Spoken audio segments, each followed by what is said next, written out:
আজকে কষে দেখি 13-এর 4-এর রোমান 1টা করে দেখাবো তোমাদের। ওয়াই এক্সের বর্গমূলের সঙ্গে সরল ভেদে আছে এবং ওয়াই ইকুয়াল টু 9 যখন এক্স ইকুয়াল টু 9, তাহলে এক্সের মান নির্ণয় করি যখন ওয়াই ইকুয়াল টু 6। এখানে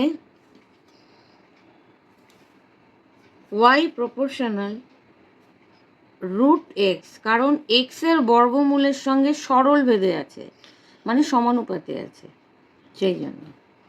তো সুতরাং ওয়াই যখন ইকুয়াল টু হবে এখানে, তখন একটা কে আসবে, কে যখন ধ্রুবক, এটা হলো ধ্রুবক। এবার যখন ওয়াই ইকুয়াল টু 9 এবং এক্স ইকুয়াল টু 9, তাহলে আমরা এক্স ও ওয়াইয়ের জায়গায় এক্স ও ওয়াইয়ের ভ্যালুটা পুট করব। তাহলে সুতরাং যখন ওয়াই ইকুয়াল টু 9 এবং X equal to 9, 9 equal to K root 9, 9টা রুট থেকে বেরোলে হবে 3k, তাহলে 3k equal to 9, K equal to 9/3, এর ভ্যালু হলো 3।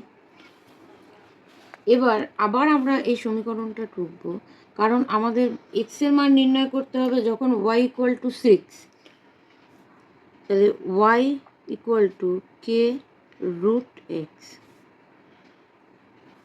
এখানে আমরা ওয়াইয়ের জায়গায় লিখতে পারি 6 ইকুয়াল টু কে এর মান 3 রুট এক্স। যেহেতু আমরা এক্সের মান নির্ণয় করবো, এটাকে বাদিকে নিয়ে আসি, তাহলে সুবিধা হবে। তাহলে root X equal to 6/3, root X equal to 2। যেহেতু আমাদের এক্সের মান নির্ণয় করতে হবে, আমরা বোথ সাইড হোল স্কোয়ার করে দিতে পারি, তাহলে এক্স হয়ে যাবে, সেই জন্য আমরা বোথ সাইড হোল স্কোয়ার করে দিলাম। তাহলে এক্স ইকুয়াল টু 4, সুতরাং এক্সের মান হলো 4।